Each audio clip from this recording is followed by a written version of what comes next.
रामायण के उत्तरकांड में एक चर्चा आती है कि भगवान राम के पास एक भद्र नामक व्यक्ति आता है और आकर कहता है,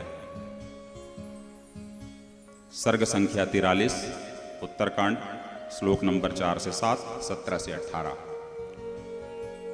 तह कथायां करुयांचिद्राघवः समभासत काह कथा नगरे भद्रवर्तन्ते विषयेषु च। भगवान राम ने पूछा कि हमारे बारे में, हमारे राज्य के बारे में क्या क्या चर्चाएं चल रही हैं, आप बताएं। तब वहां पर उस भद्र ने बताया कि सेतुबंध की कथा हुई, पौलत से वध की कथा हुई, शुभ कथा हुई, श्री राम का सीता के प्रति आसक्ति है, यह भी कथा हो रही है कि रावण 10 महीने पर्यंत अशोक वाटिका में उन्हें रखे थे, तो उन्हें श्री राम ने आखिर पत्नी के रूप में स्वीकार कैसे किया, उनकी निंदा क्यों नहीं किए। यह कथा का सार है। यहीं से यह उत्तरकांड जो है चर्चा में आया। इसी का आज एक खंडन करने की कोशिश की जाएगी और इस घटना के बाद लक्ष्मण जी के द्वारा जगत जननी सीता को वाल्मीकि आश्रम के पास छुड़वाया जाता है और वहां बताया जाता है कि भगवान राम ने आपका त्याग किया है और आपको वाल्मीकि आश्रम में रहना है। हो सकता है इस कथा में अनेकानेक विद्वानों का, संत समाज का अलग अलग दृष्टिकोण हो सकता है और इसके लिए किसी भी प्रकार का दोष भी नहीं है। जिसे मानना है उत्तरकांड माने, जिसे ना मानना है ना माने, यह मेरी निजी राय है। मैं देश के सुनने वालों को, आप सभी को इसके लिए बाध्य नहीं कर रहा हूं। और मानस में गोस्वामी तुलसीदास जी ने इसकी सुविधा दी है और क्या लिखा है, हरि अनंत हरि कथायन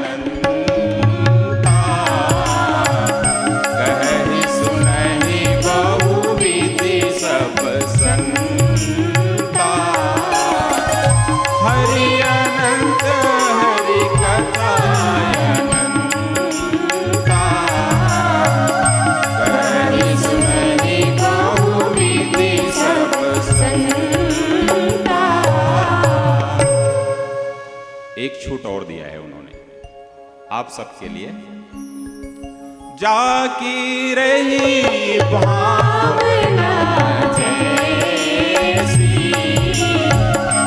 मूरत देखी दिन ऐसी, आज जाकी रही भावना जैसी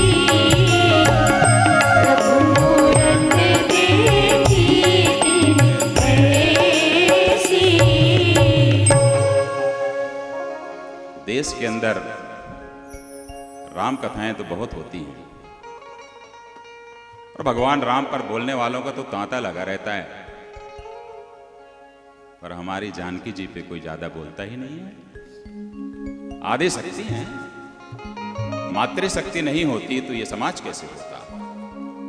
इसलिए आज की मेरी कथा जगत जननी सीता जी को समर्पित है। मैं आज हर जगह सीता जी को महान ही बताऊंगा और थी मेरी कथा आज जगत जननी सीता जी पर ही आधारित है। राम की शक्ति थी, राम की भक्ति थी, राम की कर्तव्य थी, राम की माया थी, अनंत थी। इसलिए जगत जननी भगवती मां सीता जी के चरणों पर मैं अपना भाव रखने जा रहा हूं। इस कथा के प्रारंभ के 1 से 1.5 घंटे यह जानना आवश्यक है हम सबके लिए कि सीता जी हैं कौन, आखिर सीता जी हैं कौन, राम कौन है, ये तो आप सभी लोग जान रहे हैं, पर जगत जननी सीता हैं कौन। जब तक के उनके स्वरूप को हम नहीं जानेंगे तब तक जो उत्तरकांड में लिखा गया है उसकी समीक्षा हम कैसे कर सकते हैं। वह साधारण थी कि असाधारण थी, उनका व्यक्तित्व कैसा था, यह जानना जरूरी है। तो पहला 1 से 1.5 घंटा सीता जी के बारे में सुने और अगला 1 से 1.5 घंटा हम सुनेंगे कि जो सीता जी के पास में को लेकर जो लांछन लगाया गया, इसलिए गलत होगा कि हम पिछला 1 से 1.5 घंटा सुने। जय हो शारदा वीणाधारी, जय हो शारदा वीणाधारी, जय माँ देवी हंस सवारी, जय माँ देवी हंस सवारी, जय जगदम्बा जय सुखकारी, जय जगदम्बा जय सुखकारी, जय माँ दुर्गा सिंह सवारी, जय माँ दुर्गा सिंह सवारी, जय ब्रज निधि जय राधा रानी, जय ब्रज निधि जय राधा रानी, जय कान्हा की राज दुलारी, जय कान्हा की राज दुलारी।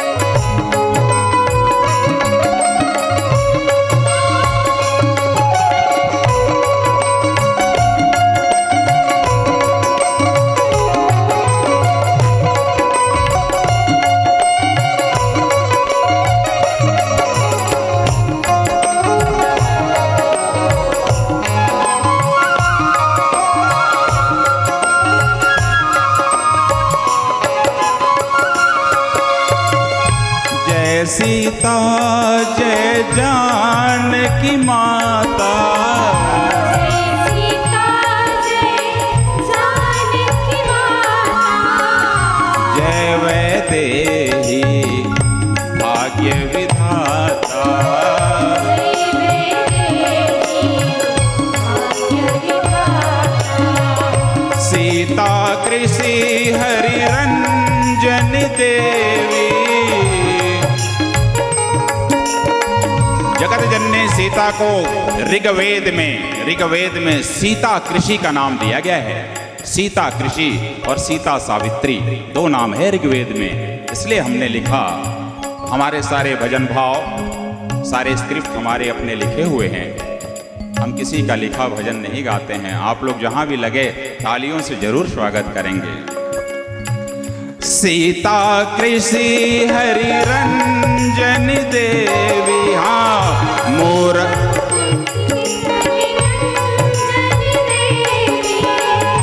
मूर्ति मंगल मिथिला किशोरी, मूर्ति मंगल मिथिला किशोरी।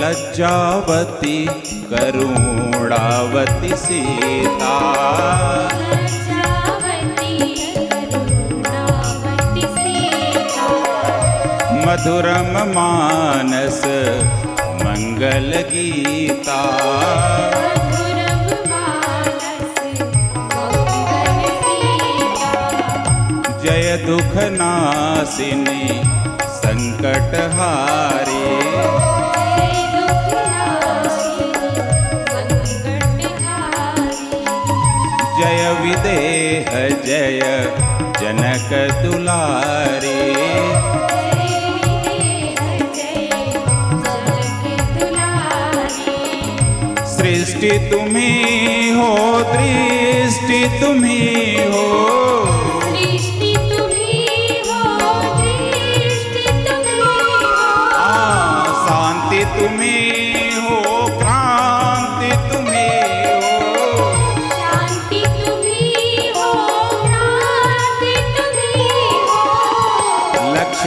विमला तुम कल्याणी।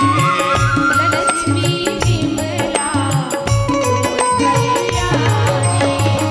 जग जननी सीता महारानी। जग जननी सीता महारानी। जय जगदीश्वरी पालनहारी। जगदीश्वरी पालनहारी। राम वल्लभा जनक दुलारी। राम वल्लभा जनक दुलारी। जय जगदीश्वरी पालनहारी। जय जगदीश्वरी पालनहारी। राम वल्लभा जनक दुलारी। राम वल्लभा जनक दुलारी। बोलिए जगत जननी माँ सीता जी की। सीता जी के महत्व को आपने सुना होगा। रामचरितमानस में प्रसंग आया है कि जब मनु और शत्रुपा जी यज्ञ कर रहे थे, ध्यान कर रहे थे कि मुझे और शत्रुपा जी को आखिर किन्होंने इस धरती पर भेजा, हम उनको देखना चाहते हैं। तो मंत्र जाप कर रहे थे। खाना पीना छोड़ा, फल फूल छोड़ा, हवा छोड़ा, पानी छोड़ा, सब छोड़ा। ब्रह्मा जी भी आए, विष्णु जी भी आए, शंकर जी भी आए, परंतु उन्होंने अपने ध्यान को नहीं तोड़ा इस बात को लेकर के कि हम उन्हीं से मिलना चाहते हैं जिन्होंने हमें यहां भेजा है। यह प्रसंग है। और आप लोग सीधे सीधे चले आए हैं, तो मुझे ये बात इसलिए नहीं जम रही है कि आप बिना बताए आए हैं, मुझे कोई सूचना ही नहीं मिली। तो मानस में पहली बार हुआ कि आकाशवाणी हुई। आकाशवाणी हुई तो वो तो ब्रह्म की पूजा कर रहे थे, ध्यान कर रहे थे। तो उस आकाशवाणी के बाद भगवान राम जी सीता जी के साथ उपस्थित हुए हैं और कहे कि मैंने आपके मंत्र को सुना है और अब मैं आया हूं, अब आप आंखें खोलिए। आंखें खोले तो एक मांगे थे, वहां तो दो थे खड़े। वो तो ब्रह्म मांग रहे थे। बोले वो तो ये चाहते थे कि हमें जिसने यहाँ पर भेजा है वो हमारे घर में होना चाहिए, उसी का अवतरण होना चाहिए, उसी का जन्म होना चाहिए, यही मांग थी। देखे तो घबरा गए। अब ये कैसे बोल सकते थे कि आप ही चाहिए। तो उन्होंने क्या कहा था, आपके जैसा चाहिए। और भगवान राम के जैसा तो राम ही हो सकते हैं ना, दूसरे कैसे हो सकते हैं। तो वो सोचो ये बहुत चतुर हैं मनु जी। आपके जैसा चाहिए में भी मैं, और आप ही चाहिए उसमें भी मैं।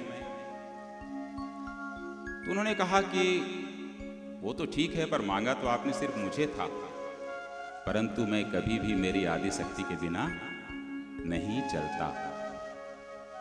एक प्रमाण है कि ईश्वर हमेशा अपनी आदि शक्ति के साथ चलते हैं।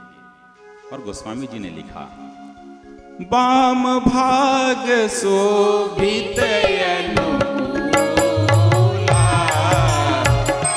आदि शक्ति छवि निधि जगमूला। वाम भाग शोभित अनुकूला,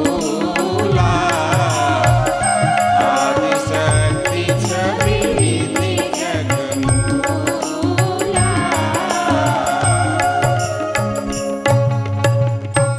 उन्होंने कहा, भाई कश्यप अदिति को मैं पहले ही बता चुका हूं कि आपके यहाँ मैं पैदा होऊंगा और दशरथ जी और कौशल्या जी के यहाँ ही पैदा होऊंगा, उन्हीं के पुत्र के रूप में। तिन के गृह अवतरी हूँ जाई, रघुकुल तिलक सुचारी भाई। और नारद वचन सत्य सब करी हूँ। यहाँ तक तो ठीक है, पर उन्होंने अगली पंक्ति बोल दी कि परम शक्ति समेत अवतरी हूँ। पर वहाँ तो राम जी अकेले पैदा हुए, परम शक्ति तो आई नहीं। तो परम शक्ति थी कहाँ? उनका आना तो जरूरी था। तो परम शक्ति कहाँ आ गई थी?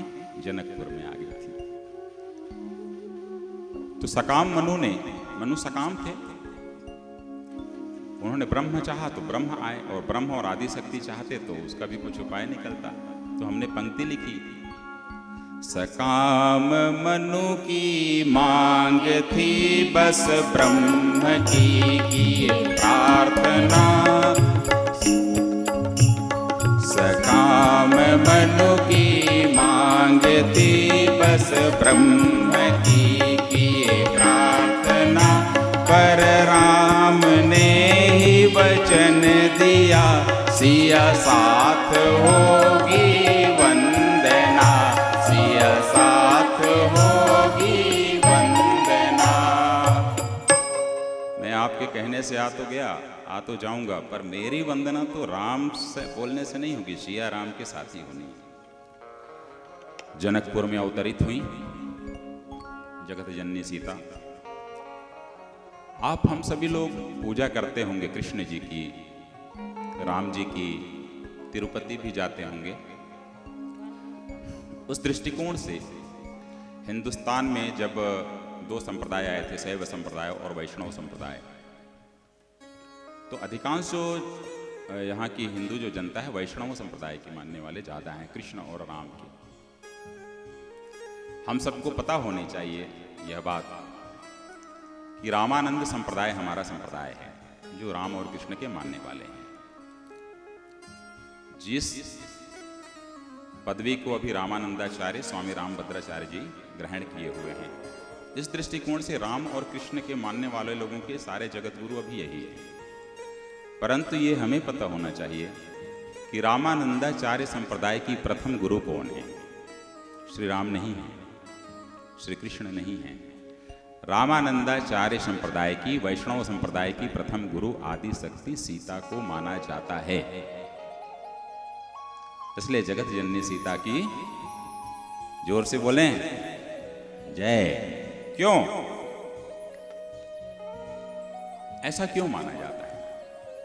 बाबा ने लिखा, जासुवंश उपजहि गुण आनी, अगणित उमा रमा ब्रह्मानी। जासुवंश उपजहि गुण आनी, अगणित उमा रमा ब्रह्मानी। भृगुटी विलास जासु जग होई, राम बाम दिसि सीता सोई। जिनके भृगुटी से यह संसार बनता और बिगड़ता है, जो अगणित उमा रमा और ब्रह्मानी को पैदा करने वाली हैं, जगत जननी सीता। पर कैसे कैसे पैदा करने वाली हैं भाई? वो भगवती दुर्गा को कैसे पैदा कर सकती हैं? लक्ष्मी जी को कैसे पैदा कर सकती हैं? समझने की कोशिश करें। पुराणों में एक कथा आती है, एक मधुकैटभ नाम का राक्षस रहता है। उसको भगवती का आशीर्वाद रहता है कि तुम्हें जल्दी कोई मार ही नहीं सकता। उसका आतंक बहुत बढ़ने लगा, सब त्राही त्राही मचने लगा। सारे के सारे यहां वहां घूमते रहे, आखिरी में विष्णु जी के पास गए। विष्णु जी के पास जाने के बाद उन्होंने अपने जंघे पर रख करके सुदर्शन चक्र से मधुकैटभ को मारा है। मधुकैटभ राक्षस का जो मांस होता था, मेद, उस मेद से जो पैदा हुई चीज थी वो कहलाई मेदिनी। और आप सभी लोग पढ़े लिखे लोग हैं, पृथ्वी का समानार्थी शब्द मेदिनी भी है, इसीलिए मेदिनी कहलाई पृथ्वी। बच्चों को हम हमारे यहाँ पढ़ाते हैं समानार्थी शब्द पृथ्वी का, तो बच्चे लिखते हैं मेदिनी। मेदिनी कहाँ से आई? मधुकैटभ के मांस से बनी थी पृथ्वी। तो क्या मधुकैटभ के पुत्री के रूप में इस पृथ्वी की चर्चा होती तो अच्छा होता? नहीं ना, हम नहीं जानते ना इस चीज को, परंतु ये चर्चा उचित नहीं थी। तो इस कलंक को धोना था, जगतजननी सीता को इस धरती से अवतरित होकर के कि मधुकैटभ के नाम से चर्चा ही नहीं होनी चाहिए इस धरती, इस पृथ्वी की। इसीलिए हमने लिखा जासु वंश उपजई गुण गानी, अगणित उमा रमा ब्रह्मानी।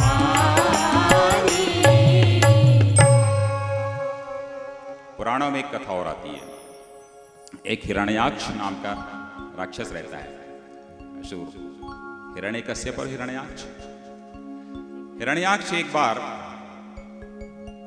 पृथ्वी को चुरा कर ले जाता है, ले जाने लगता है। तो उस समय भगवान वराह के रूप में थे।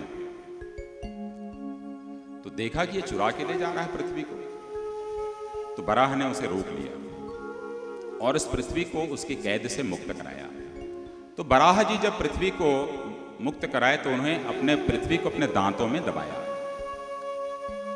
दांतों में दबाते हुए देखे कि ये पृथ्वी बड़ी सुंदर है, कितनी खूबसूरत प्रकृति है, कितने झाड़ हैं, जंगल हैं, नदी हैं, पर्वत हैं।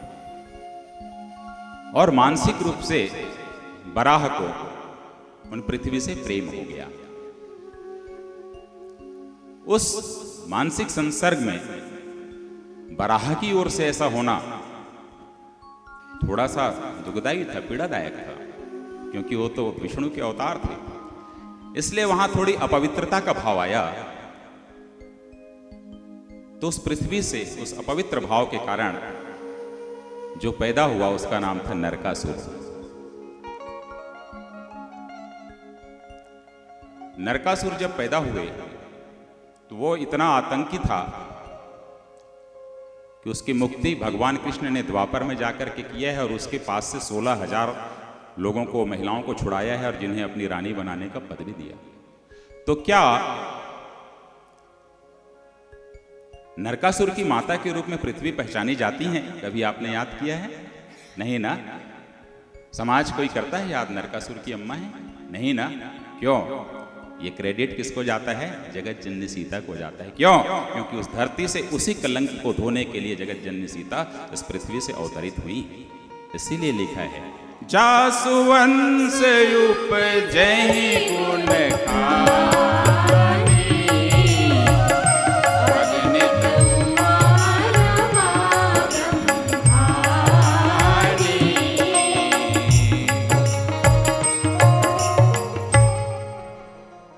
एक दो तर्क और लेते हैं। पृथ्वी पर समय समय पर अनेक राजाओं ने अपना राज्य संभाला, राज्य किया।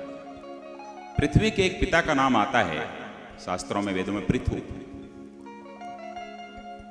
पृथु की पुत्री हुई पृथ्वी। पर पृथु राजा इस पृथ्वी का इस तरीके से संसाधनों का शोषण किए थे। प्राकृतिक संसाधनों का, माइनिंग मिनरल का हमेशा चर्चा रहता है, अभी के युग में भी चर्चा रहता है। माइनिंग और मिनरल का शोषण करने वाले लोगों के साथ क्या क्या होता है देखो। अरे भाई केदारनाथ में देखिए कितनी बड़ी त्रासदी आई। आप प्रकृति को जहां छेड़ोगे प्रकृति उसका बदला लेती है। क्यों? वो धरती ना सीता जी की अम्मा है। सुनामी इसीलिए बीच बीच में आती है। बोले चलो एक साथ। तो जब पृथ्वी गव्य देना बंद कर दी, पृथ्वी के माइनिंग मिनरल खत्म हो गए, तो कामधेनु की जरूरत थी इस पृथ्वी को। और कामधेनु कौन हो सकती थी? जगत जननी सीता। इसलिए पृथ्वी से उनका अवतरण हुआ कामधेनु के रूप में। इसीलिए गोस्वामी जी ने लिखा कि जासु वंश उपजई गुण गानी,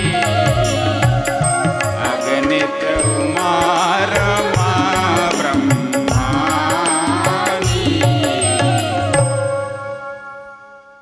एक तर्क की ओर आते हैं। पृथ्वी में कौन कौन से गुण होते हैं? क्षमा। पृथ्वी किसको क्षमा नहीं करती? बहुतों को क्षमा करती है। जब आप अपनी सीमाएं पार करते हो तब पृथ्वी दंड देती है। पृथ्वी में धैर्य का गुण होता है, पृथ्वी में विनम्रता का गुण होता है, पृथ्वी निधिवान होती है, पृथ्वी सिद्धिवान होती है। ये मुझे बताइए सिद्धियां और निधियां कहां होती हैं? हमसे इतर, हमसे अलग तो नहीं होती ना। निधियां कहां हैं? रत्न कहां हैं? इस धरती में हैं। सिद्धियां कहां हैं? इसी धरती के अंदर हैं। तो इस रिद्धि और सिद्धि को देने वाली कौन है? भगवान राम नहीं है, आदि शक्ति हैं। आदि शक्ति को ही अधिकार दिया गया है कि रिद्धि और सिद्धि से सुशोभित वही होंगे और उसको ट्रांसफर भी वही कर सकते हैं। दूसरे की बस की बात नहीं है। इसीलिए आप देख लीजिए, हनुमान चालीसा में लिखा है, अष्ट सिद्धि नवनिधि के दाता, असवर दीन जानकी माता। अष्ट सिद्धि नवनिधि के दाता, तालियां बजाएं भाई बीच बीच में। असवर दीन जानकी माता।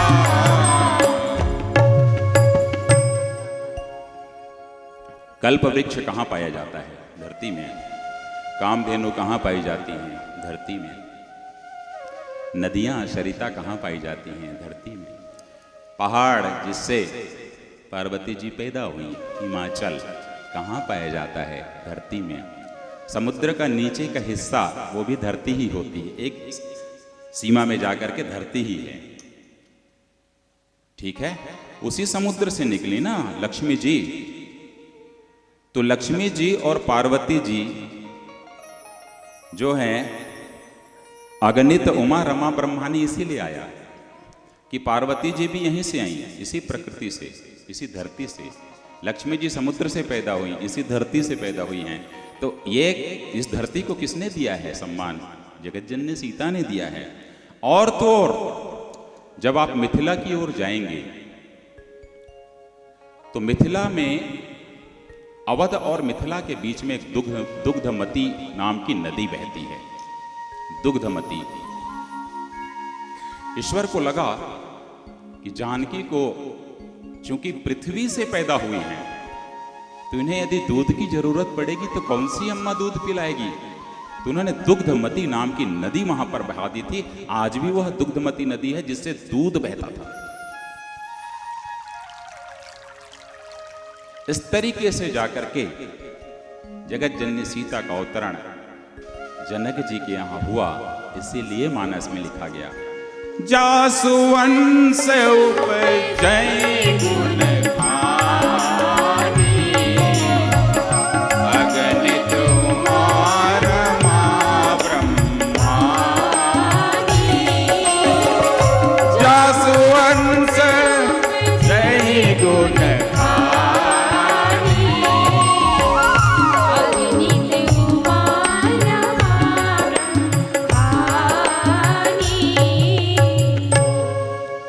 जब जगत जननी सीता जी का अवतरण हुआ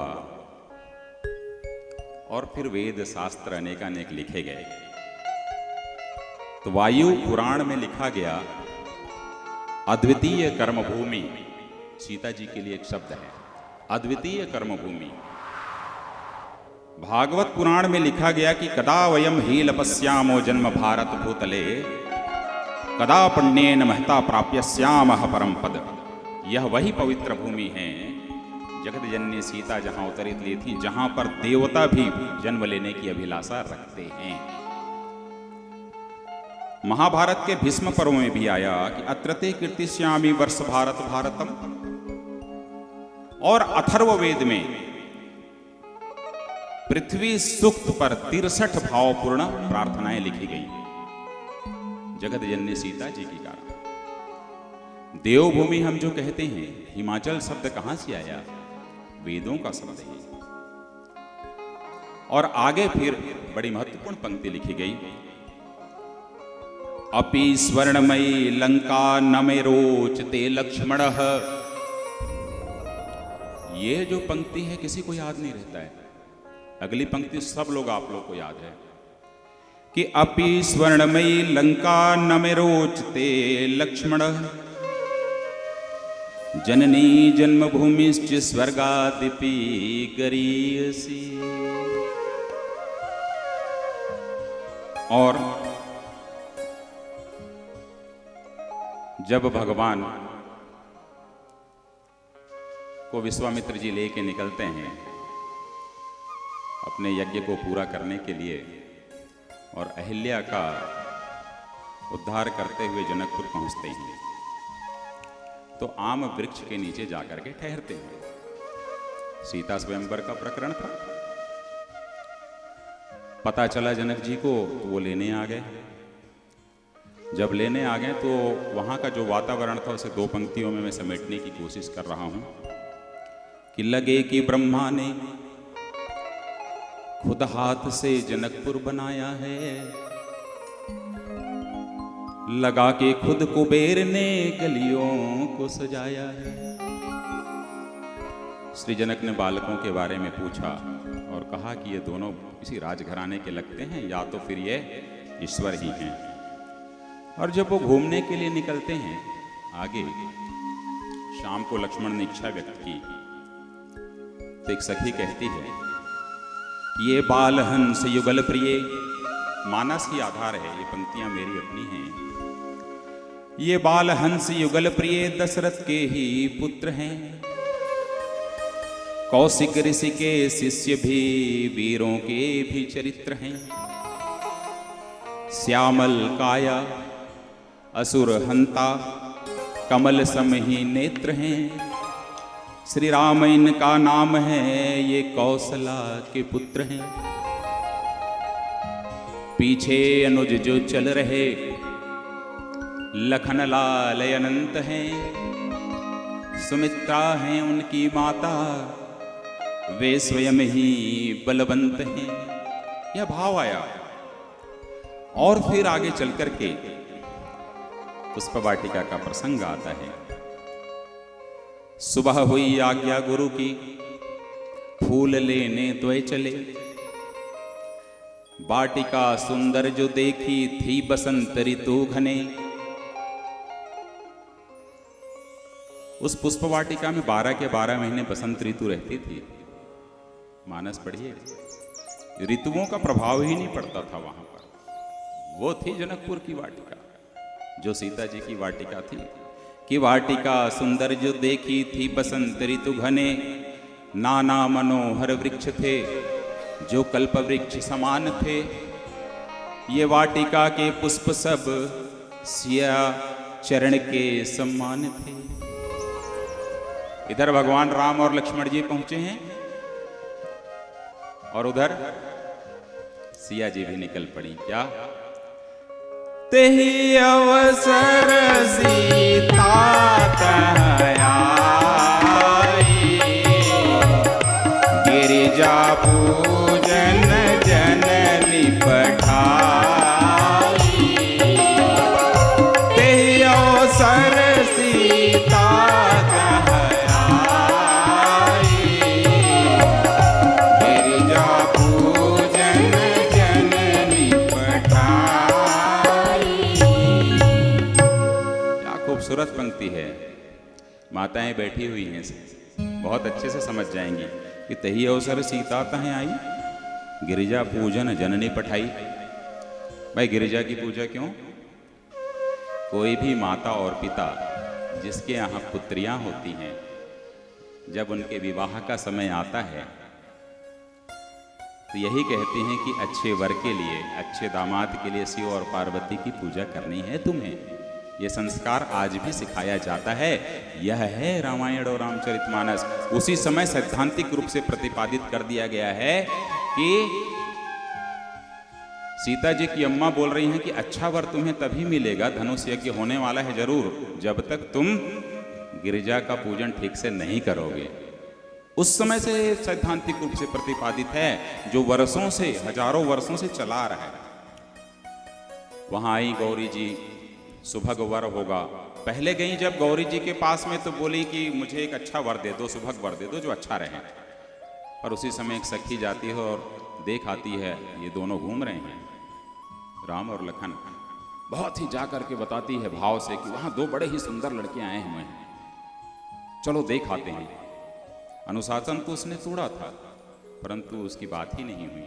सीता जी के मन में व्याकुलता आ जाती है कि चलो चलते हैं, देख ही लेते हैं। फिर लौट के आई है। इस वर को कि भाई सुभग वर मिलेगा, और फिर आ गई लौट के और देखने लगी। तो वहां पर जैसे चली अग्र करी प्रिय सखी सोई, और जो सखी जो प्रिय बताई थी वही उसी को आगे कर दी। और प्रीति पुरातन लखई न कोई, प्रमाणित है कि यह जो प्रीति है पुरातन है, ये राम है और मैं आदि शक्ति हूं। इस पे हमने लिखा था कि किसी को देखा नहीं और आंख अकुलाने लगे, किसी को याद करके अतीत याद आने लगे। सिया के राम के प्रेम पर मेरी कथा है 13 तारीख को भिलाई में। उसमें सिर्फ प्रेम पर बात होगी, पुष्प वाटिका प्रसंग पे ही बात है, वो पूरा सिर्फ प्रेम पे बात होनी है। प्रेम की ऐसी ऐसी अद्वितीय चौपाइयां हैं जो कालिदास भी शर्मा जाएंगे उसको सुनेंगे तो। सीता जी अचानक देखती हैं राम को और कह उठती हैं क्या, हमरी बगिया में, हमरी बगिया में आए रघुराई, देखा देखी तनिक होई जाए।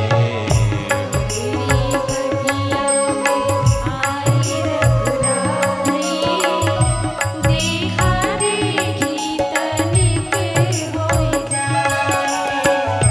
हमरी बगिया में आए रघुराई, देखा देखी तनिक होई जाए।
प्रेम की इच्छा जागे अकारण, प्रेम की इच्छा जागे अकारण, सुंदर सलोने जिया मन भावन, सुंदर सलोने जिया मन भावन। आओ राघव तुम हमरे द्वारे, आओ राघव तुम हमरे द्वारे, धनुष तोड़ मेरे बन जाए। हमरी बगिया में आए रघुराई, देखा देखी तनिक होई जाए। बगिया में आए रघुराई, देखा देखी तनिक होई जाए। बोलिए सियावर रामचंद्र की। तालियां वालियां बीच में बजती रहें। अब क्या हुआ, यहाँ बहुत ही मधुर प्रसंग हैं। 13 तारीख की कथा भी मेरी संस्कार में जब आएगी आप लोगों को हम कवर करेंगे। आज का विषय कुछ और है। दोनों वापिस आते हैं। जगत जननी मां सीता को फिर से उनको देखने के बाद उसी मंदिर में जाना पड़ रहा है, क्योंकि वो अपने हृदय की भित्तियों में, हृदय में श्री राम का चित्र बसा लिया। और जाकर के वहां उन्होंने जगत जननी मां पार्वती की वंदना की है। जय जय जय गिरिवर राज किशोरी। और आखिरी में पार्वती जी बोली, मनु जाहि राजेउ मिलेउ सोबरु, सहस सुंदर सांवरो, करुणा निधान सुजान सीलु स्नेहु जानत राम। स्नेहु जानत रावरो। कितनी खूबसूरत पंक्तियां हैं। जय जय जगजननी भवानी की जब कभी व्याख्या करने का मौका मिलेगा तो जरूर करूंगा। जहां उन्होंने वंदना भी किया है और आपस का वार्तालाप भी है वो दोनों का। पर वहां कहें कि मनोजाहि राच्यो मिलहि सो बरु, तुम्हारे हृदय में जैसा है वैसा ही वर मिलेगा, निश्चिंत रहो, जो सहज होगा, सुंदर भी होगा। बोले नहीं, सहज और सुंदर तो लक्ष्मण भी दिख रहे हैं मुझे, तुम पहले रंग को क्लियर करो, आप रंग को आप क्लियर करिए, ऐसे नहीं चलेगा। बोले तुम ही बताओ ना, बोले तुम्हारे हृदय में क्या है?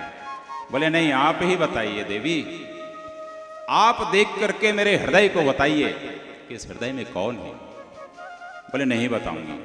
बोले नहीं, बताना पड़ेगा। तो आखिरी में पार्वती जी ने कहा ही, थक हार के कहा, सांवरो। देखिए परिभाषा कहां से कहां जाती है।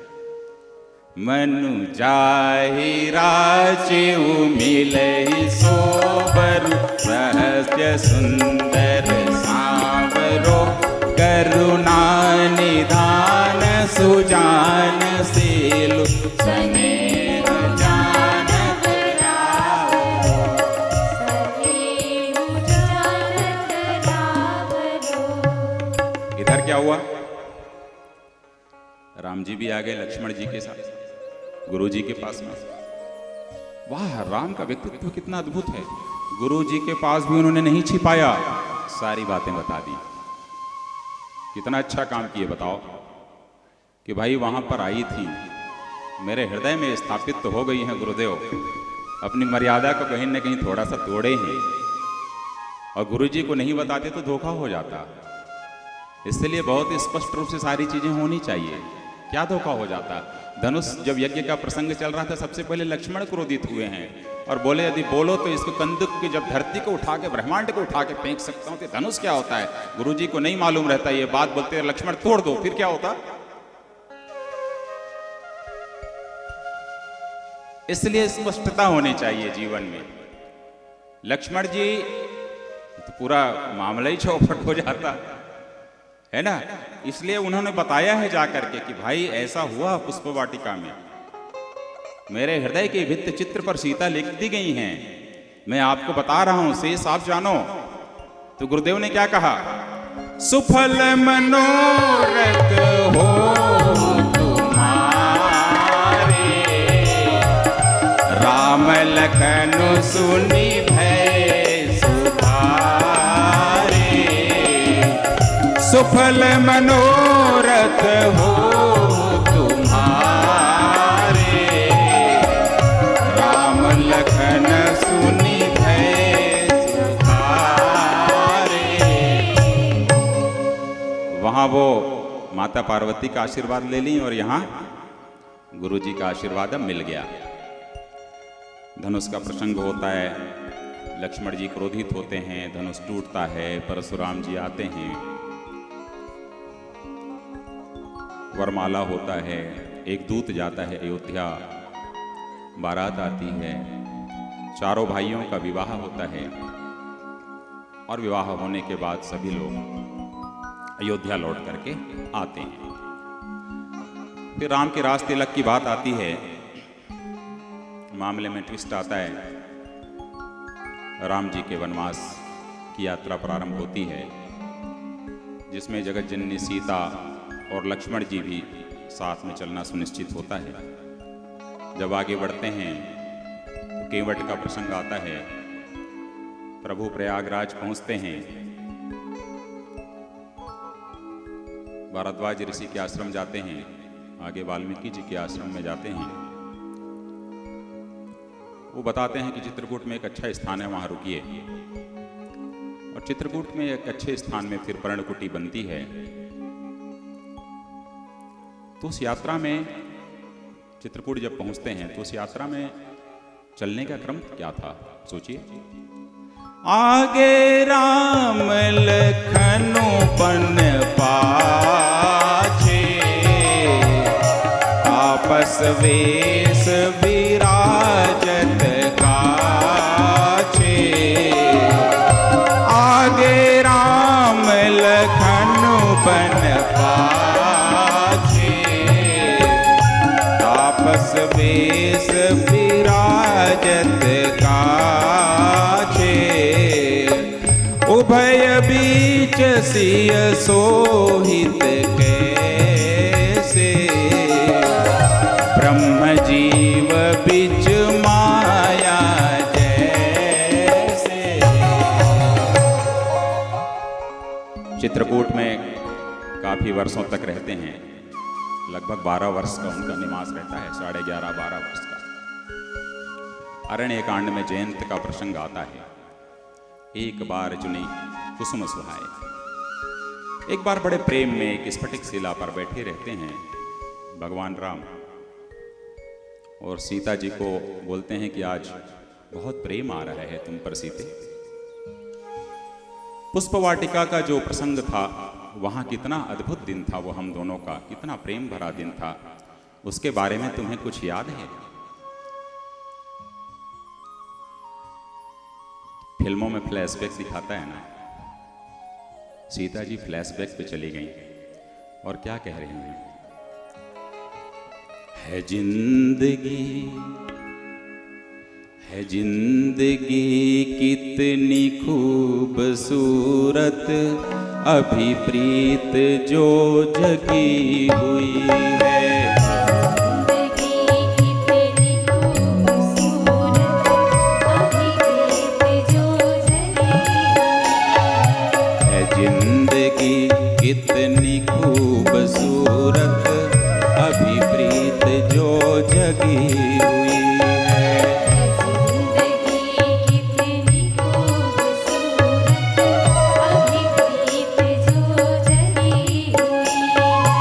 अभी ये खुशियाँ मुदित है करती, अभी ये खुशियाँ मुदित है करती, हमें तो कल का पता नहीं है। है जिंदगी कितनी खूबसूरत, अभी प्रीत जो जगी हुई है। जिंदगी कितनी खूबसूरत, अभी प्रीत जो जगी हुई है।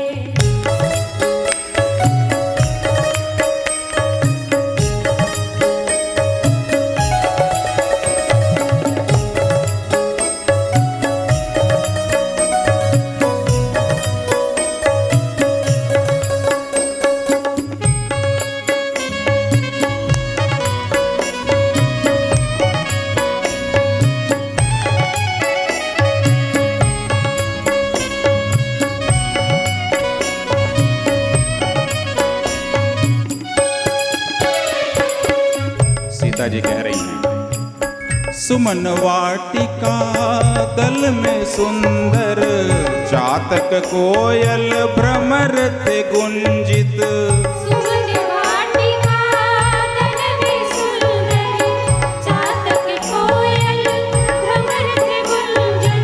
सुमन वाटिका दल में सुंदर, चातक कोयल भ्रमर थे गुंजित।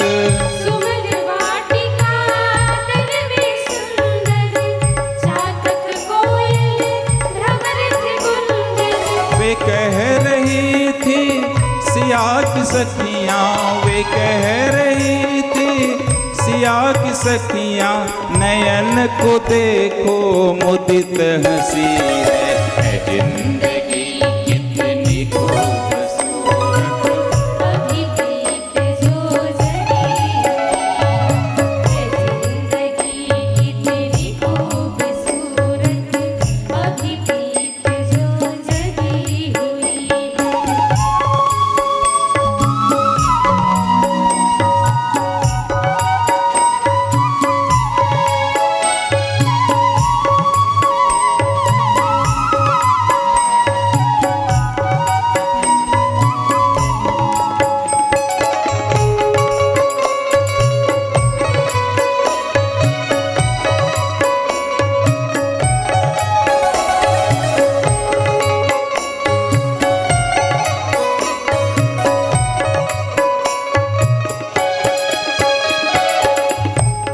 भगवान राम उसी समय पुष्प के गजरे बना रहे थे, पुष्प के अन्य आभूषण बना रहे थे, पैजनी बना रहे थे, करधनी बना रहे थे। उन्होंने पुष्प का पूरा आभूषण से सजाया है सीता जी को, और सजाते सजाते भगवान राम जवाब दे रहे हैं। लिए हाथ में पुष्प गुच्छ दल, आभूषण निज हाथ बनाए। लिए हाथ में पुष्प गुच्छ दल, आभूषण निज हाथ बनाए। लिए हाथ में पुष्प गुच्छ दल, आभूषण निज हाथ बनाए। लिए हाथ में पुष्प गुच्छ दल, आभूषण निज हाथ बनाए।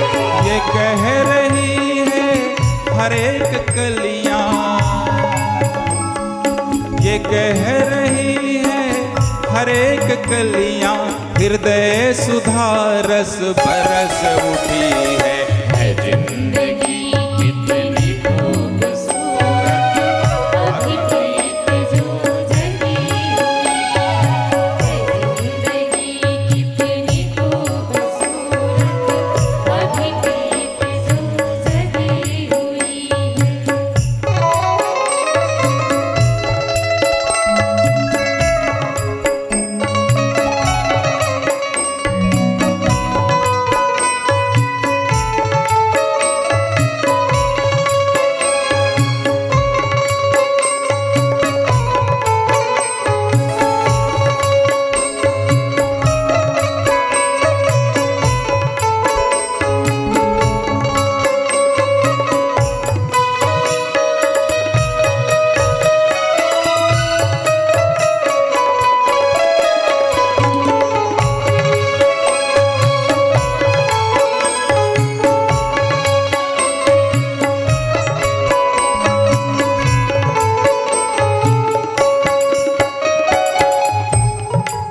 अचानक राम जी सीता जी के नेत्र को देखते हैं और कहते हैं, और कुछ याद आ रहा है पुष्प वाटिका को? तो माँ सीता ने कहा, हाँ एक चीज और याद आ गई। तो बोले बोलो बोलो। तो सीता जी ने कहा, नयन नयन से दो चार कर ली, हृदय हृदय से ही बात कर ली। नयन नयन से दो चार कर ली, हृदय हृदय से ही बात कर ली। नयन नयन से दो चार कर ली, हृदय हृदय से ही बात कर ली।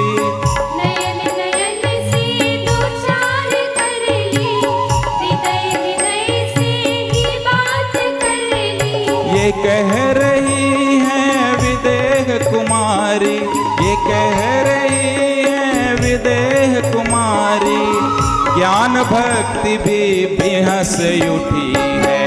जिंदगी कितनी खूबसूरत, अभी प्रीत जो जगी है जिंदगी कितनी खूबसूरत, अभी प्रीत जो जगी हुई है।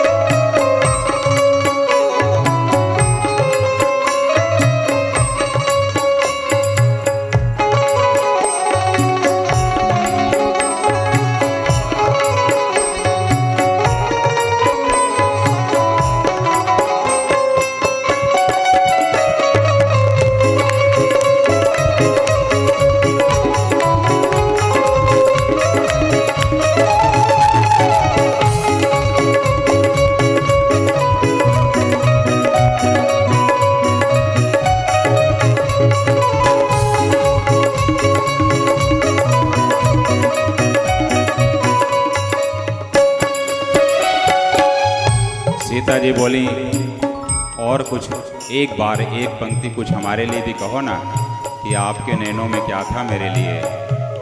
वैसे अभी भी आपकी आंखें मेरे लिए प्रेम तो बरसा रही हैं राघव। तो ये इस भजन भाव की आखिरी एक मुक्तक है।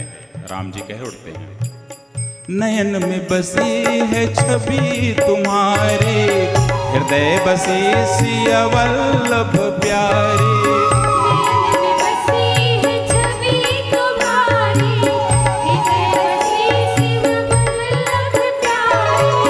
नयन में बसी है छवि तुम्हारी, हृदय बसी सिया वल्लभ प्यारी।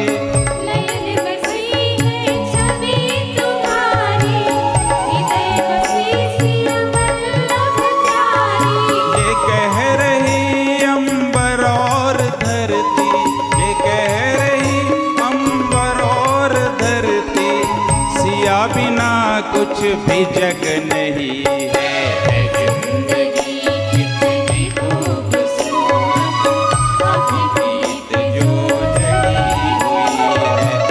जिंदगी कितनी खूबसूरत, अभी प्रीत जो जगी हुई है।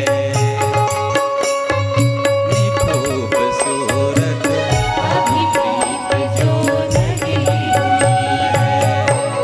बोलिए सियावर रामचंद्र की। कैसा लगा भजन आपको? बहुत अच्छा लगा, तालियां तो बजनी चाहिए। आगे की यात्रा प्रारंभ होती है और गोस्वामी जी ने फिर लिखा, आगे राम यनुज मुनि पाछे, मुनिवर वेश बने अति खाचे। आगे राम यनुज मुनि पाछे, मुनिवर वेश बने अति खाचे। उभय बीच वह सोई कैसे, ब्रह्म जीव बीच माया जैसे। नासिक पहुंच गई यात्रा। नासिक में सुरपड़खा का प्रसंग आता है, खरदूषण का प्रसंग आता है। वहां पर जब यह यात्रा आगे प्रारंभ करनी थी तो भगवान राम जब लक्ष्मण जी बाहर गए रहते हैं तो सीता जी को कहते हैं कि सुनहो प्रिया व्रत रुचि रसुशीला, मैं कछु करबि ललित नर लीला। इस मिथक को भी तोड़ना जरूरी है जो सीता की अग्नि परीक्षा को लेकर के प्रश्न करते हैं। सीता जी की अग्नि परीक्षा नहीं हुई थी, सभी लोग अपने मानस पटल पर बिठा लिया। कोई अग्नि परीक्षा नहीं हुई थी। जो लंका में रावण के मृत्यु के उपरांत जो हुआ था वह मूल सीता को प्राप्त करने की एक विधि थी, वह एक तरीका था। क्यों? क्योंकि यहां पर तो दोनों के बीच निर्णय हो रहा है ना। परंतु जब सीता जी को मूल सीता को पाना है तो समाज के सामने पाना पड़ेगा। राम जी के पास तो कुछ उपाय ही नहीं था।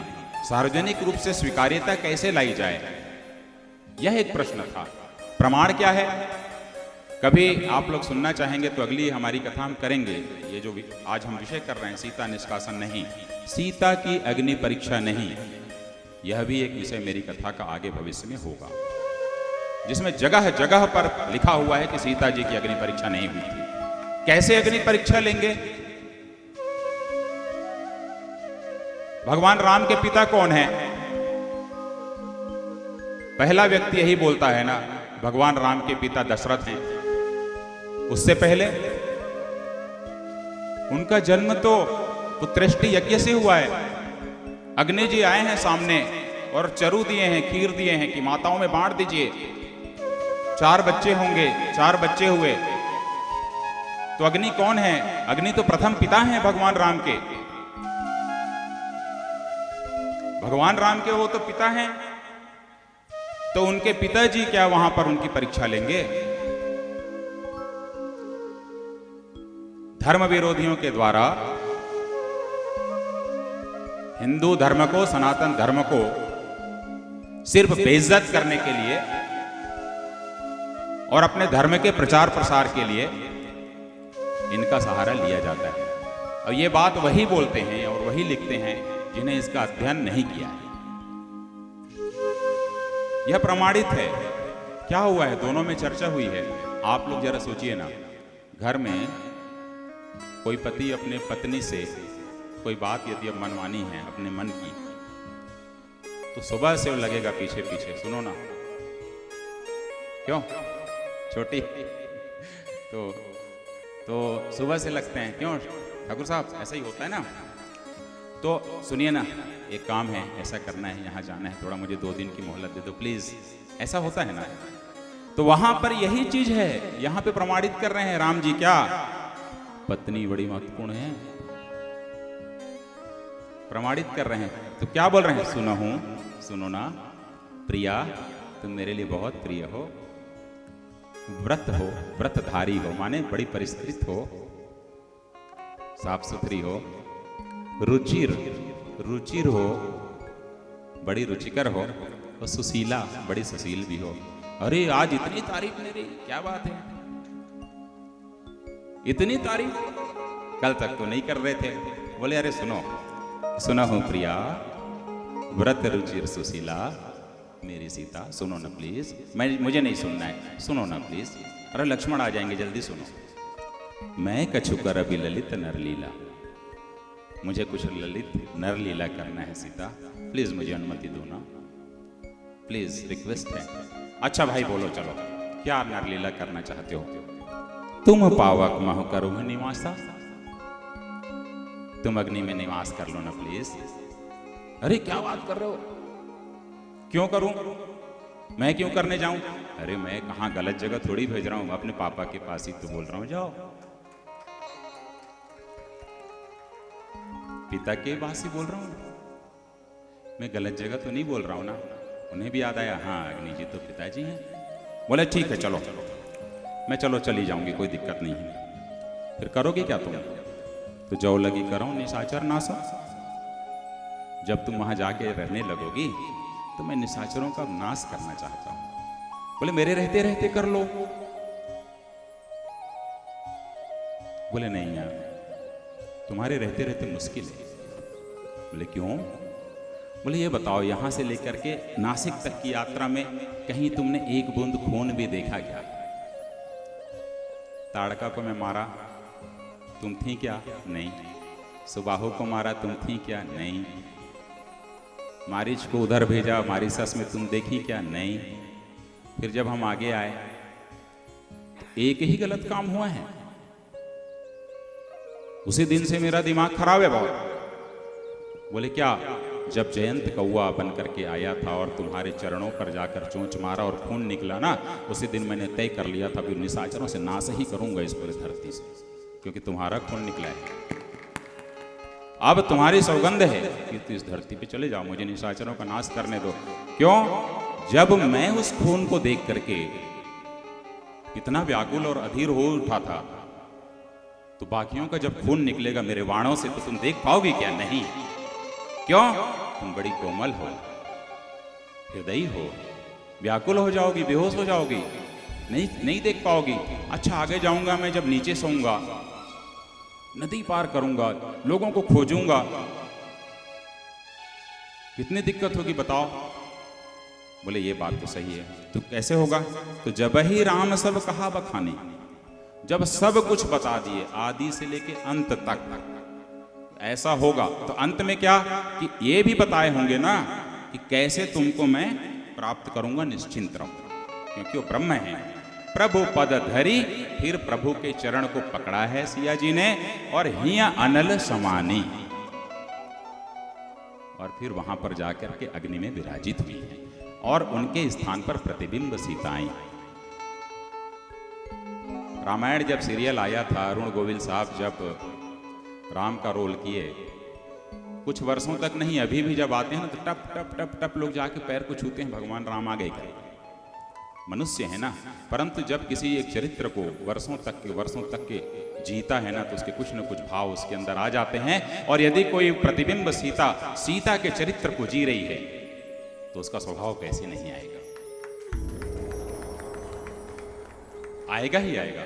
और प्रतिबिंब सीता में भी वो भाव आ गया, और वो कब कब व्याकुल हुई है अग्नि को देख करके। सीता की अग्नि परीक्षा नहीं, उसमें कभी मैं इसकी मीमांसा करूंगा। आगे फिर अग्नि में रह जाती हैं, प्रतिबिंबित सीता आती हैं, मारीच आते हैं, रावण आते हैं, हरण होता है।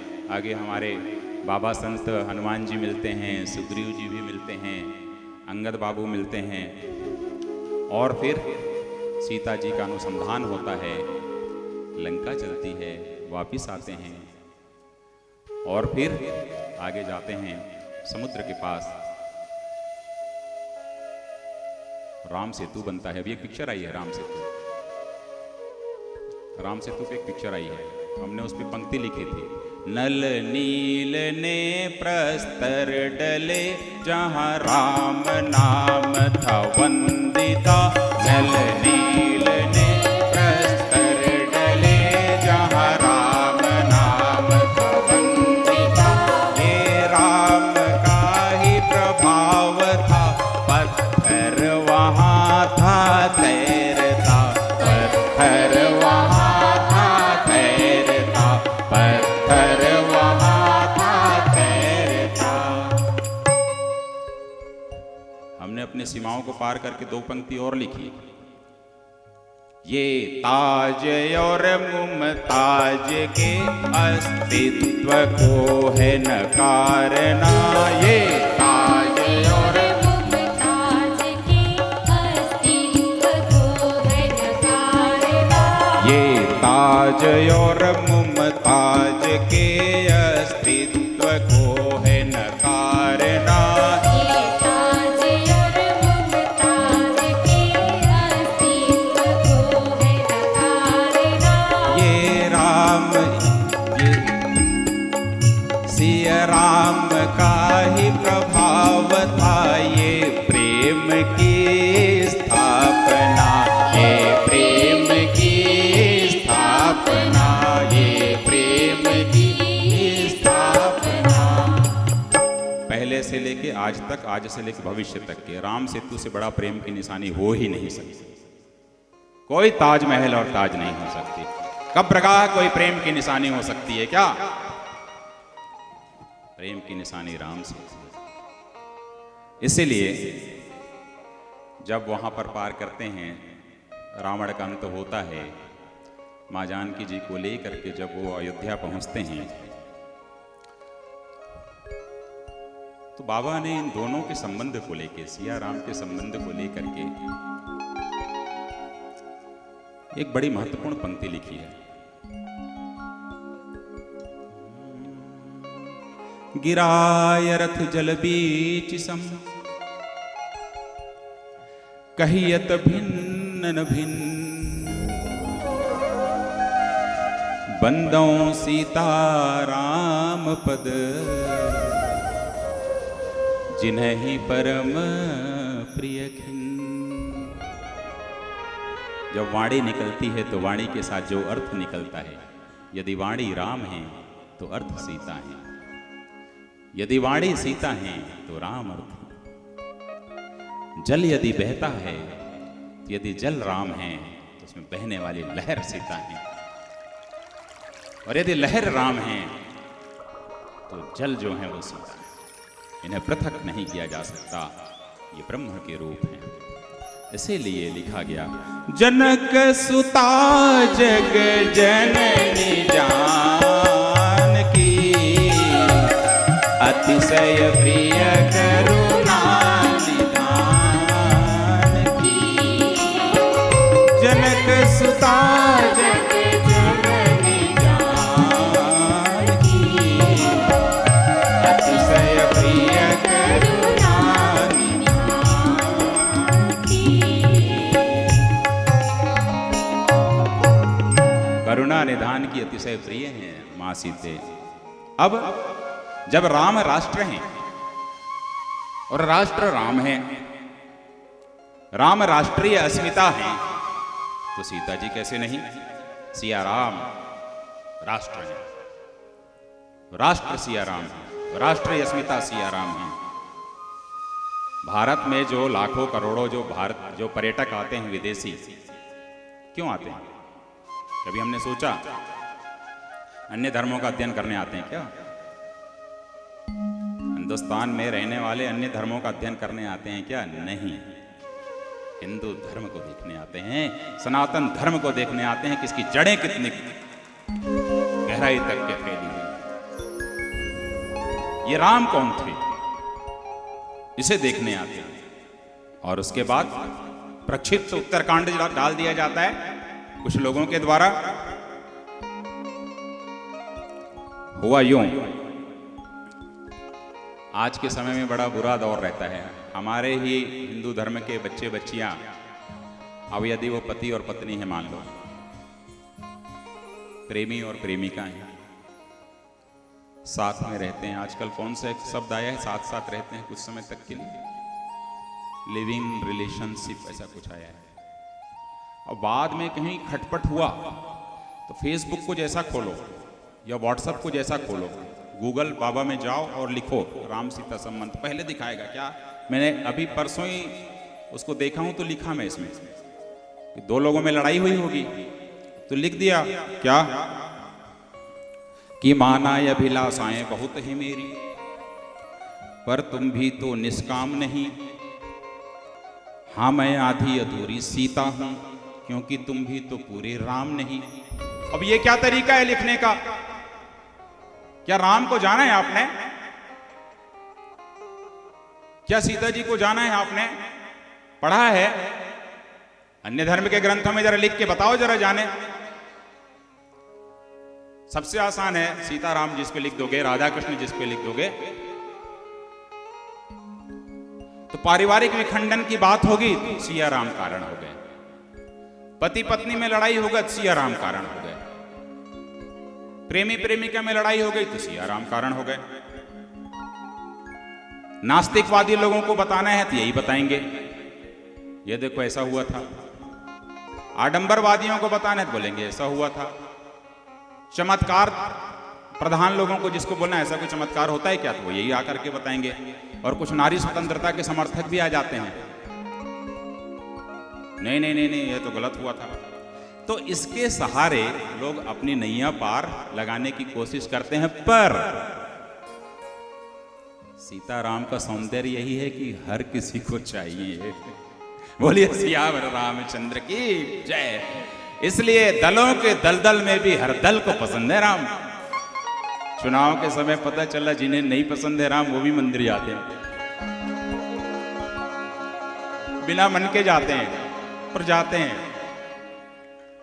अरे सिया और राम का चरित्र कितना अद्भुत है। देखिए बाबा ने क्या लिखा, राम सखा तब नाव मनाई, प्रिया चढ़ा चढ़े रघुराई। प्रिय तुम चढ़ो पहले फिर हम चढ़ेंगे। क्या प्रेम है और क्या है।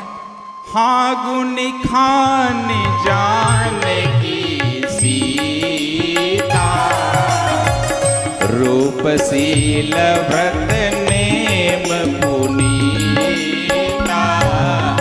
इतने गुण हैं सिया में, अरे उनके गुण के बारे में सोच लो तब इतना लिखने का हौसला करो। ऐसे लोगों की कलम टूट जानी चाहिए। और ऐसा जो भी लिखता है उसके साथ बुरा होता है। एक वाकया याद आ गया, बता दूं। महाकवि कालिदास का आप लोगों ने नाम सुना होगा। महाकवि कालिदास ने रघुवंश लिखा। काफी लर्नेट लोग हैं आप लोग, संस्कार में भी लोग मुझे सुन रहे हैं। रघुवंश लिखा तो ठीक है, रघुवंश को लिख दिया राम जी पे। पर जब वो कुमार संभव लिखने लगे, कुमार संभव जब लिखने लगे तो कुमार संभव की कहानी जो थी भगवान कार्तिकेय और उनकी माता पार्वती जी और शंकर जी पर आधारित थी। 8वां सर्ग पहुंचे थे और लिखते लिखते लिखते लिखते वो शिव और पार्वती के संभोग और संसर्ग पर लिखना प्रारंभ किए। पार्वती जी ने अनुमति नहीं दिया। कालिदास की कलम टूट गई भाई, 8वां सर्ग के बाद लिख नहीं पाए, कुमार संभव पूरा नहीं हुआ। यह है आदि शक्ति हिंदुस्तान की।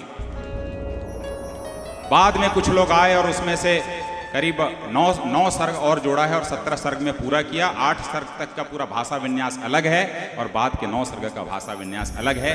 कालिदास लिख नहीं पाए कुमार संभव। आप जाइए गूगल में देखिए। उन पार्वती जी अग्नित उमा रमा ब्रह्मानी को पैदा करने वाली जानकी के ऊपर प्रश्न उठाते हैं, शर्म आनी चाहिए। माता सीता जी स्वयं कहती हैं, जब देखा तब हंसते देखा, क्रोध नहीं तुमको आता, और कटु बातें कब मुख से निकली, वचन सुधा रस बरसाता। मैं नारी प्रिय राम प्रियतमा, जानकी हूं और प्यारी हूं, मेरे त्याग की कथा यह सत्य, मैं राम कुसुम फुलवारी हूं। यह लोक कथा यह धर्म कथा यह कर्म कथा कल्याणी है। यह लोक कथा यह धर्म कथा यह कर्म कथा कल्याणी है। यह न्याय कथा यह भक्ति कथा यह ज्ञान कथा संस्कारी है। न्याय कथा यह भक्ति कथा यह ज्ञान कथा संस्कारी है। जब राम सगुण निर्गुण है ब्रह्म में शक्ति दायिनी सीता हूँ। जब राम सगुण निर्गुण है ब्रह्म में शक्ति दायिनी सीता हूँ, तो सीता त्याग की बात गलत मैं मानस हूँ मैं गीता हूँ। तो सीता त्याग की बात गलत मैं मानस हूँ मैं गीता हूँ। ये लिखा गया है कि सुंदर सुंदरो रामः सुंदरे सुंदरी कथा, और सुंदरे सुंदरी सीता सुंदरे किम सुंदरम। श्री राम और सीता का सौंदर्य एक दूसरे का पूरक है, इनसे सुंदर कौन हो सकता है। सीता उपनिषद में देवता ब्रह्मा से जाके पूछे, का सीताम किंग रूप में थी, कैसे दिखती है सीता। तो सुंदर सुंदरो रामः सुंदरे सुंदरी कथा, और सुंदरे सुंदरी सीता सुंदरे किम सुंदरम। ब्रह्मा जी ने बताया वह शक्ति है, वह क्रियाशीलता है, भक्ति है, ज्ञान है, चारों ओर उनका प्रकाश फैलता है। आध्यात्म रामायण में लिखा गया, योग मायापि सीतते, योग माया है सीता। और गोस्वामी जी ने बड़ी सुंदर पंक्ति लिखी है, उद्भव स्थिति संहार कारिणीम क्लेश हारिणीम सर्वे श्रेयास्करीं सीताम नतो हम राम वल्लभाम। पुष्प वाटिका में भी प्रसंग में लिखा है कि देख सिय शोभा सुख पावा, और हृदय सराहत बचनु न आवा, और जनु बिरंची सब निज निपुणाई। ब्रह्मा ने सारी निपुणता सीता जी में डाल दी, और बिरची विश्व कहाँ प्रगति दिखाई। और इससे भी बड़ी बात लिखी, सुंदरता कहूँ सुंदर करई, छवि गृह दीप सिखा जन बरई। सुंदरता कहूँ सुंदर करई, छवि गृह दीप सिखा जन बरई।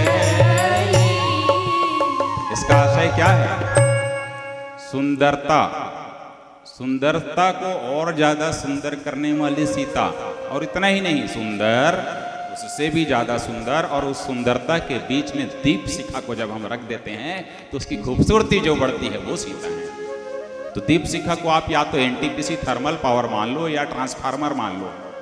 ये जितनी भी सुंदर कन्याएं या जो भी हमारी मातृशक्ति है ना, उसी ट्रांसफार्मर से कनेक्टेड हैं।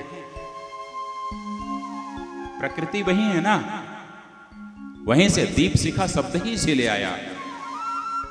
आगे जाकर के उन्हें सीता के बारे में उत्तरकांड में सीता निष्कासन की बात कही गई।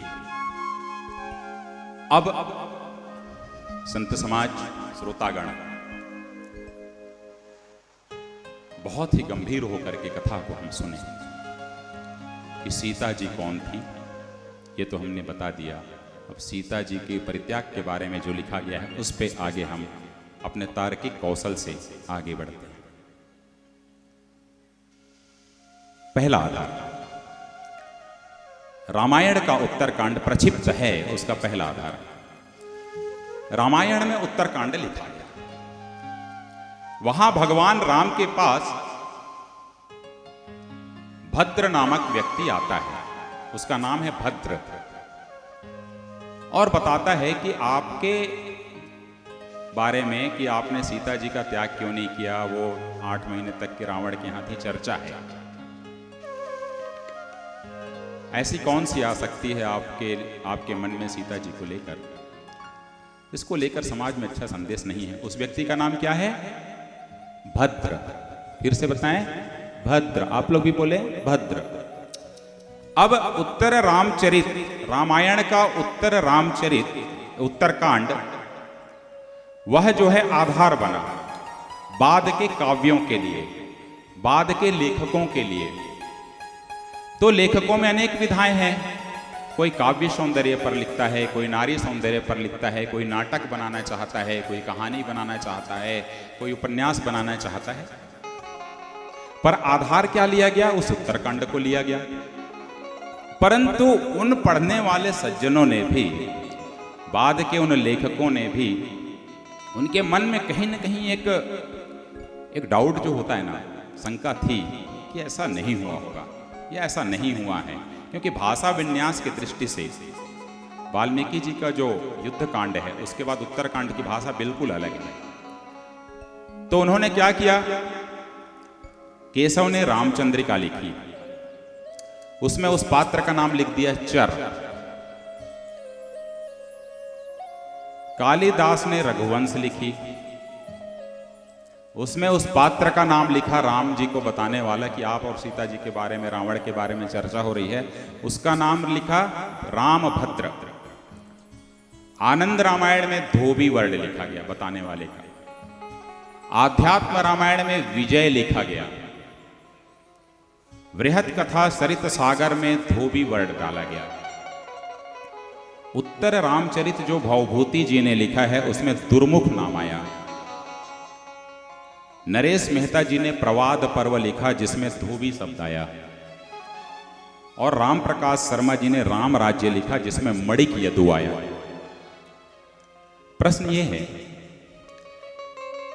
कि रामायण के पात्रों में एक ही पात्र में परिवर्तन क्यों? एक सामान्य सीधा प्रश्न है। राम तो राम ही रहे, सीता जी सीता रही, अंगद अंगद रहे, विभीषण विभीषण रहे, रावण रावण रहे, मेघनाथ मेघनाथ रहे। ये इस पात्र का नाम क्यों बदला गया? यदि वह सही था तो भद्र ही चलना चाहिए था ना। आपका हृदय गवाही नहीं दे रहा था। और इन्हीं शास्त्रों में, कई शास्त्रों ने सीता और राम का संयोग भी दिखाया। उदाहरण के तौर पर उत्तर रामचरित में भवभूति जी ने राम और सीता का संयोग किया है। तो शास्त्र तो गलत हो गए यहां पर बाद वाले। जब वहां पर वो एक जगह लिख रहे हैं कि जमीन में चली गई, और ये लिख रहे हैं उत्तर रामचरित में कि संयोग हुआ है सीताराम का, पात्र का नाम अलग अलग है।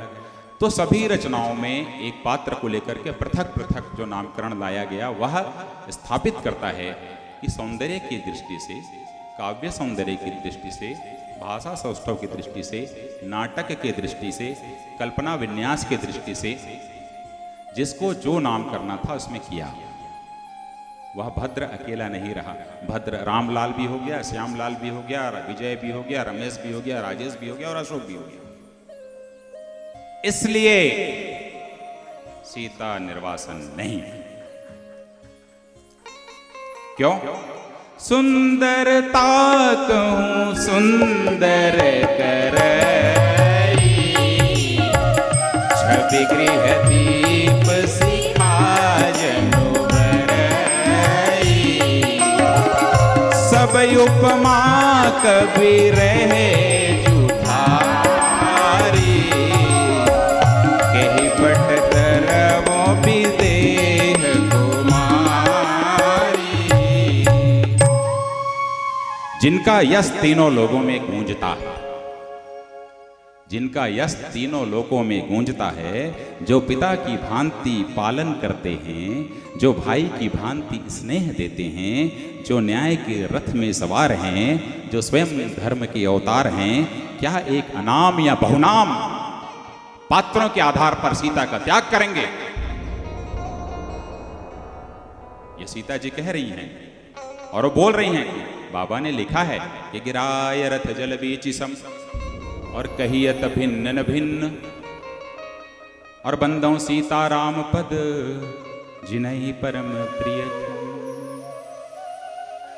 आइए द्वितीय आधार पर चलते हैं। हिंदुस्तान में समस्त शास्त्रों का आधार, समस्त शास्त्रों का आधार वेद है। ठीक है, आप सब लोग भी मानते हैं वेद है। 4 जो वेद हैं वही समस्त शास्त्रों के आधार हैं। जब आदि शंकराचार्य जी मंडन मिश्रा के यहां जा रहे थे तो रास्ते में एक व्यक्ति से पूछे कि मंडन मिश्रा का घर कौन सा है। तो उसने बताने वाले ने कि स्वतः प्रमाण परतः प्रमाण, स्वतः प्रमाण परतः प्रमाण त्रिरांगना यत्र गिरो गिरन्ति द्वारस्य निडांतर सन्निरुद्धा जानहि तन्मंडन मिश्र धाम।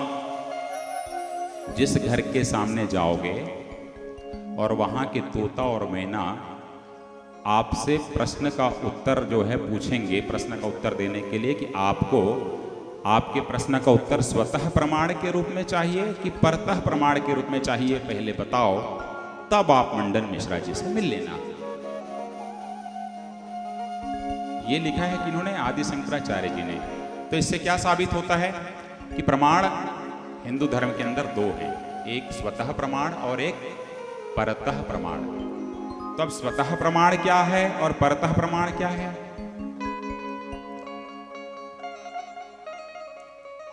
वेद वेदये परे पुंसि जाते, वेद वेदये परे पुंसि जाते दशरथान्मजे वेदः प्रचेत सादासीत साक्षात रामायणात्मना। वेद हैं स्वतः प्रमाण और ये वेद स्वयं रामायण में आकर के स्थापित हुए हैं, इसलिए रामायण भी होता है स्वतः प्रमाण। इस तरीके से हिंदू धर्म संस्कृति के अंदर 5 शास्त्र वेद प्रमाण माने जाते हैं, 4 वेद और 1 रामायण। शेष जितने भी आए हैं पुस्तकें, रामचरितमानस भी, कोई भी पुस्तक देखो, ये परतः प्रमाण की सीमा में आते हैं, ये शास्त्र कहते हैं। तो जब वेद जी स्वयं स्थापित होकर के रामायण में आए तो ऋग्वेद में श्री राम सीता पर चर्चा है। दुस्सीम प्रथवान वेन नामक राजाओं के साथ राम जी की चर्चा की गई, जहां पर कृषि की अधिष्ठात्री देवी सीता जी को कहा गया और सीता को सीता कृषि और सीता सावित्री के नाम से उल्लेखित किया गया। ऋग्वेद में ध्यान से सुनिएगा, दशरथ पुत्रेष्टि यज्ञ, राम वन गमन, बाली प्रसंग, मारीच वध, लंका दहन, रावण वध और राज्याभिषेक भर का उल्लेख है। ऋग्वेद के अंदर यदि कोई ये बताए कि सीता निर्वासन का उल्लेख है तो स्वागत योग्य है, परंतु ऋग्वेद के अंदर सीता निर्वासन का उल्लेख नहीं है। तब ऐसी स्थिति में जो वेद भगवान आकर के रामायण में स्थापित हुए हैं, तो क्या उस रामायण में सीता निर्वासन लिख देंगे कि वाल्मीकि जी लिख देंगे? बृहद धर्म पुराण में भी लिखा गया है कि रामायणम महाकाव्यम आदौ वाल्मीकिना कृतम तन्मूलम सर्वकाव्यानाम इतिहासे पुरायणे। वेद और रामायण को छोड़ करके जितने भी शास्त्र हैं सिर्फ इतिहास और पुराण हैं। ये 5 ही स्वतः प्रमाण हैं, बृहद धर्म पुराण में लिखा हुआ है। अतः सीता का निर्वासन नहीं, सीता का निर्वासन नहीं। आप लोग भी बोलें, सीता का निर्वासन नहीं।